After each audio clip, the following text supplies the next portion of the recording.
What up? Let's go. Let's start the stream. Hold up. We got to do the intro.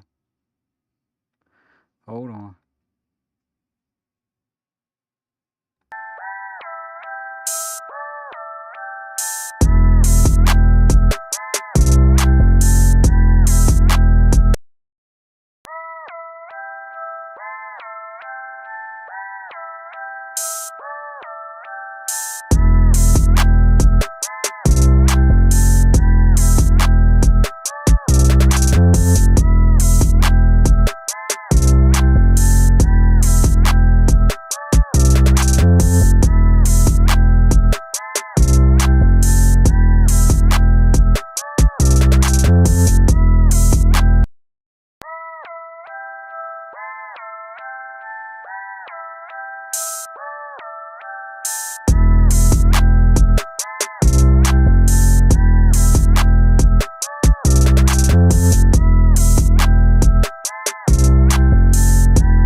All right. All right. All right. How y'all doing? I don't know if the music's working, but whatever. Y'all heard it enough. But hope y'all enjoyed week 5. How'd y'all? Hope everybody had a good weekend. And I know I had a great weekend because the Commanders won. The heavily favored Chargers lost to the big dogs. So, all right. So let's get right to the recaps. Um, we got the Vikings and the Browns. 21-17 final score. First downs 20 for the Vikings, 17 for the Browns. 252 passing yards, 182 for the Browns. 252 passing yards for the Vikings. 97 rushing yards, 140 for the Browns. The Vikings had 2 turnovers. They still managed to win. But I think the highlight of this story is Dylan Gabriel did a good job. Does this spell trouble for Shedeur? Will there be as loud as calls for him as there have been? Now, if Dylan had a bad game, the answer would be yes. But he actually played okay. So I still think Shedeur is better just because he was a projected higher pick. But Stefanski knows what he's doing. So now we're starting to realize, well, I can't say we're starting to realize, but this kind of just throws everything in a loop. I know it's only 1 week, but if Dylan consistently plays like this, that could spell big trouble for Shedeur. Flacco, I'm pretty sure he's going to be out of there, but a lot of people want to see Shedeur win. And not to take anything away from Gabriel, but he had a good game, and if he continues, this will be his team. Do I think it'll be consistent? No. Do I think Shedeur will be consistent? Probably not, because again, this is a weak draft class. But um, it'll be interesting to see the calls, to see how they're going to react after seeing how Dylan Gabriel played. Because as we all know, all season everybody's been calling for 12. So we'll see what happens. But Dylan Gabriel surprisingly had a great game against a worthy opponent and in London. So, he showed up to play. You got to give him his respect. And maybe now Cleveland can focus on organizing their franchise instead of worrying about the distractions. But if you ask me personally, I still think Shadur's deserves to get a shot to play to win. But as long as Gabriel keeps playing the way he did and improving each week, um, it's not going to work out for Shador, unfortunately. And we don't know why, but it is what it is. So on to the next one. Oh man, this is terrible. Um, 6-40, 22 first downs for the Raiders, 24 first downs for the Colts, 190 passing yards, 221 passing yards, 106 rushing yards for the Raiders, 96 for the Colts, but 2 turnovers. Geno Smith is playing terrible. He now has 9 interceptions and leads the league in interceptions. So Pete Carroll's doesn't have that Seattle magic. I think he kind of overlooked how bad this team was. They have some injuries. They don't have their tight ends. They don't have a couple offensive weapons. They haven't been able to get the running back Gentry going. Um, and you wonder how long this is going to continue. If the Raiders don't see any improvement, Pete Carroll might be one and done too. Because everybody's just playing horrible. And with Pete Carroll being the oldest coach, you hope to get 3 years out of them in the playoffs, but this team does not look like a playoff team at all. So and Geno is not the answer, and Pete Carroll might not be the answer. So we'll see what happens. But the Colts are rolling. Daniel Jones did his thing, and it's it's it's going to be interesting to see now that we've surpassed Week 5, how much momentum Daniel Jones can carry, because the Colts are rolling. You know. Um, Daniel Jones had 2 passing touchdowns, and Jonathan Taylor had 3 rushing touchdowns. I mean, they are rolling. So it'll be fun to watch them. We'll see what happens next week. All right. Now we got the G-Men and the Saints. Man, 5 turnovers. So, back to the Shador stuff. This is another quarterback that they have taken before him, and Jackson Dart, he played horribly. He played horribly. Um, they turned the ball over a bunch of times. The offense stalled, pretty horribly. And again, this is going to be Dart's, uh, audition year. Anyone who thinks the Giants is going to go anywhere, whether you're there with Russell or Dart, you guys are kind of delusional. But this is going to be his audition year, and I don't see the Giants going anywhere. Same with the Saints. Rattler, he did his thing. He had an 87-yard touchdown pass to Rashid Shaheed, and he did all right. 0 turnovers. They also got 88 yards on the ground. So it's a good. The Saints, they're not going to go anywhere either. These are just 2 bottom level teams that are just playing football and having a good time. Well, I don't think they're having that much fun when they're losing, but you get what I'm saying. It's just nothing to see here. No disrespect to them, though. They're just not doing well right now. But again, we definitely want to keep an eye on Rattler. Um, Here, there, my dog barking in the background. Chill, Blue. All right, relax, Blue.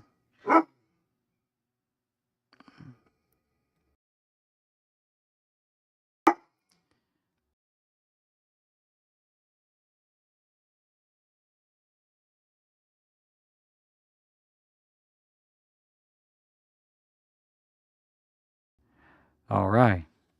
My dog just doing his job, protecting the house. This was a pretty entertaining game, too. 37-22 final score, 22 first downs to 25 for the Jets, 236 passing yards, 234, 180 rushing yards, 144 rushing yards, 1 turnover. Um, you know, they both of these teams came to play, but the Jets are doing what the Jets do. They don't they just haven't really, you know, they just, they're not going to do anything. They're 0-5. They'll be lucky to get 3 games this year, unfortunately. And Prescott threw 4 touchdowns. You know, everybody, you know, got some play. Ferguson got a touchdown. Williams got a touchdown on the Cowboys. Um, and on the defense, Marist Liufu, forgive me for that. He recovered a Jets fumble for a touchdown. Cowboys just doing their thing. They're 2-2, and now in one they have that tie, and now they're just gonna see if they can stake a claim in the NFC. But the Jets are doing what the Jets do. Same old, same old. Uh, so all right, this was a good game. Eagles versus the Broncos. Um, I mean, nobody really played bad. The only thing is Denver scored 18 unanswered points in the fourth quarter. Do you call that a Philly collapse? Or do you call that just Denver staying on top of their job? Final score 21-17. 23 first downs to 16 for the Eagles. 228 passing yards to the 257 for the Eagles. 130 rushing yards for the Broncos and only 45 for the Eagles. We got to keep an eye on Barkley. He's not making the impact that he made last season on the ground, but he did get a long reception pass. So he did catch a long touchdown pass, but at the end of the day, eventually the Eagles were going to get a loss. But it was kind of surprising to the Broncos, even though the Broncos are a worthy opponent. But, we definitely got to keep an eye on them. They came to play. And again, 18 unanswered points in the fourth quarter. Erased a 17-3 deficit. Um, you know, and Bo Nix even in that last drive, he got a touchdown and a 2-point conversion. So, they came to play. They came to play, and the Eagles fell short. I don't think the Eagles should panic. Obviously, that's only their first loss. Just, no one's ever going to go undefeated, and they're just going to go back and sharpen their iron. I still think they're going to be a force in the NFC. But it's interesting to see how far the Broncos could go with the Ravens pretty much collapsing, the Chargers collapsing. The Bills just lost today, but I still think the Bills are top contender. The Denver Broncos could make their way through. All you got to really worry about is the Chiefs, the Bills. Who else? Who else in the AFC is maybe the Colts? Yeah, the Colts. The Patriots. The Patriots are starting to kind of start with the Ravens and the Chargers not doing as well as we thought they would. It's going to open up the door for a lot of teams that have been scratching the surface. So, yeah, it'll be interesting to see how far the Broncos go. But I know the Eagles ain't going nowhere. They're going to be in the mix deep in the playoffs. Like, they're just too good and too complete. So, all right. And we got the Panthers. I'm not really good at talking about these games because they both aren't really that good of a team. But they pulled out a win. You don't expect the Dolphins to do anything without Tua. I mean, without Tyreek Hill. You know, Waller scored for the Dolphins, keeping them in the game. Ashani ran for 99 yards. Just kind of going back and forth, two bottom feeder teams trying to figure it out. Uh, Obviously neither one of them I don't think are going anywhere, but it was a good little win for the Panthers. Excuse that, Philadelphia Eagles. I meant to put Panthers, but dang, I was almost mistake free. I'm getting there, y'all. I'm getting there. I'm not even gonna change it. Y'all know what it is. So I gotta stop doing that. But all right. And here's another shocker. The Texans. I mean, not a shocker, but this is where you start to see how important Lamar Jackson is. Because we already knew the Ravens had a bad defense, right? But wow, 10 points to 44 for the Texans. Uh, this is not good. Cooper rushed through 3 interceptions. So look at the disparity in in in stats here. 44 to 10, obviously. 27 first downs to 12 for the Ravens. 250 passing yards to 163. 167 rushing yards to only 44, even though they still had Derrick Henry. And I even said last week they have to rely on Henry to get anything going because their defense isn't going to help with anything. And Lamar is gone. It pretty much has to be with Henry. What's going to happen if the team has to depend on Henry? Because I don't think they're going to depend on Rush, obviously. And here's the thing, Henry has always been a complement. When Lamar balls out, Henry balls out. They feed off of each other. But can he be that difference maker when it's just him, the same way he was in Tennessee? So far, it's not looking like it. It's not looking like it. He's not a difference maker. He just adds to the firepower. And we need him to step up because I don't trust Rush at all. I'm not saying I'm not a Ravens fan. I mean, I like the Ravens, but y'all know I'm Commanders. But the Ravens really need to rely on Henry until Lamar can get back because this is going to put Harbaugh on the hot seat. I mean, they're looking bad and they're going down fast because we already know their defense isn't going to do anything. They lost all their starters, on defense. So, not all, but, most of them. And now they don't have Lamar, who's pretty much can put the team on his back and at least make it somewhat competitive. So, and no disrespect to the Texans, but they've been struggling. This was just pretty much a warm up game for them. So, hopefully, that can give them more momentum going into the next game. Uh, all right. Cardinals. Um, I mean, we all saw what happened in that game. They had a complete blunder. Um, and they lost the ball, gave it back to Tennessee, and Tennessee erased a 21-3 deficit. I wouldn't read much into this game. It just was a big sloppy game for both teams, and Tennessee just they just pulled it out, but I wouldn't read too much in this other than the Cardinals are exactly who we expect them to be.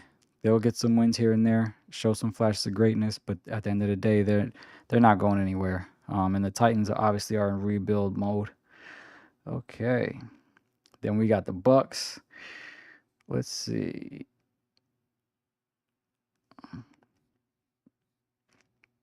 38-35 final score. 25 first downs to 27 for the Seahawks. 370 passing yards, 341 for the Seahawks. 56 rushing yards for the Bucks and 122 for the Seahawks. This was an evenly matched game as expected, and the Bucks just got the slight edge. Tampa Bay's for real. They are going to be a contender in the NFC. Maybe not a Super Bowl contender, but they can. The way they're playing, they can do good. They can make a good playoff run. Baker Mayfield, 379 yards, 2 touchdowns. Emeka Egbuka, 7 catches, 163 yards and a touchdown. Rashad White, 2 rushing touchdowns. And of course, at the last second, Sam Darnold got intercepted. So, surprise, surprise. Even though Sam Darnold threw for 341s and 4 touchdowns, he also threw 2 interceptions. And as I always said with Sam Darnold, he's one of those quarterbacks where they are great. They put up big numbers, but when it gets tight, can you count on him to win? Can you count on him to get over that hump? He hasn't shown it yet. So, and this was his time to do it against the Bucks, but instead he threw 2 interceptions and he threw the deciding interception. So, it's just it is what it is. And then Chase McLaughlin, I don't even know how to say it. McLaughlin, 39-yard game-winning field goal after a Sam Darnold interception. So that's why Minnesota let him go.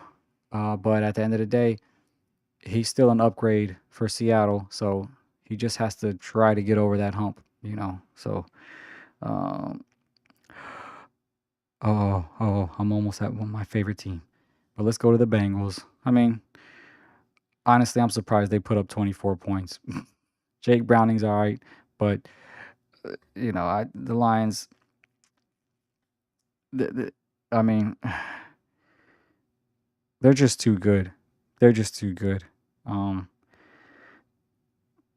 it's just there's just this is a complete mismatch. I knew they were gonna roll, 37-24, 23 first downs to 21, 247 passing yards, 237 passing yards for the Bengals, 118 rushing yards, 85. But the Bengals had 3 turnovers. So, I mean, if you look at those numbers, it looks like it was the Bengals held their own, but they really didn't. They really did. The Lions had the game in full control. Um, you know, Goff did his thing. Sam Laporta, he got a touchdown in the first quarter. So this was the first win against Cincinnati since 1992. So I thought that was kind of interesting, but just way overmatched. That's what you expected. Okay, and my favorite. Hold up. This damn Stream Deck. Game recap: Washington Commanders versus the Chargers.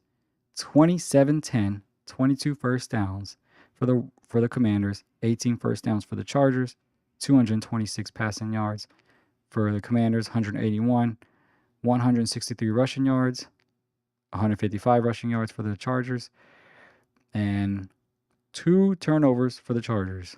And that's what cost him the game. Justin Herbert threw a last minute interception. Surprise, surprise.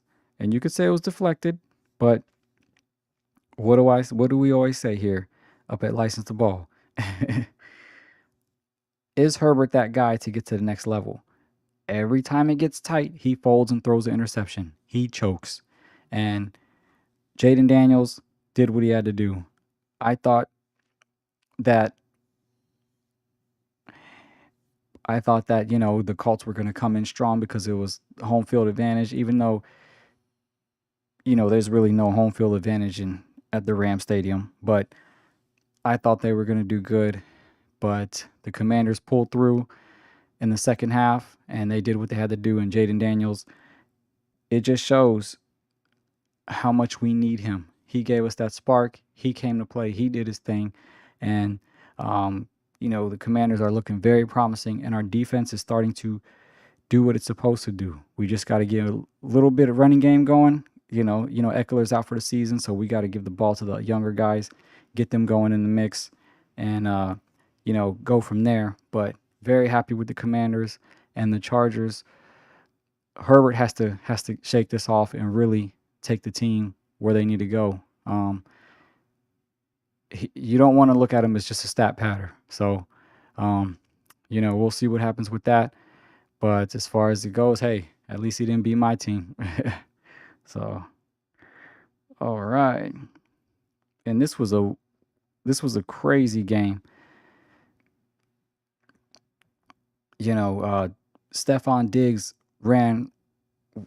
got so many receiving yards. I think like 148. He ran wild against the Patriots. I mean, against his former team. Even though it was a close game, Josh Allen did what he had to do, but they did have 3 turnovers. Marcus Jones got the interception to stop the Bills from going any further. And then Drake May, he had the wild last play to Stephon Diggs, of all people, to set up the 52-yard game-winning field goal.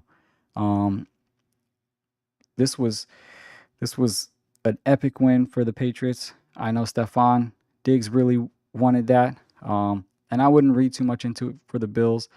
At the end of the day, their defense only gave up 23 points, and they just lost. Not everyone's going to be undefeated, just like I said about the Eagles. But this was a good morale win for the Patriots, and Drake May is the real deal. He has finally gotten used to that system, and he's gonna be a factor for years to come. So look out for that. Look out for the Diggs combo, and yeah, that was a great game. So now we just got Monday night Chiefs versus Jacksonville. Wouldn't read too much into that, but we can do a recap for that tomorrow. I'm pretty sure the Chiefs will win, but you never know. It's any given Sunday. So that's my Week 5 recap. I'll see y'all tomorrow for another episode. See what else we could talk about. Hope y'all have a good night. I'll see y'all later.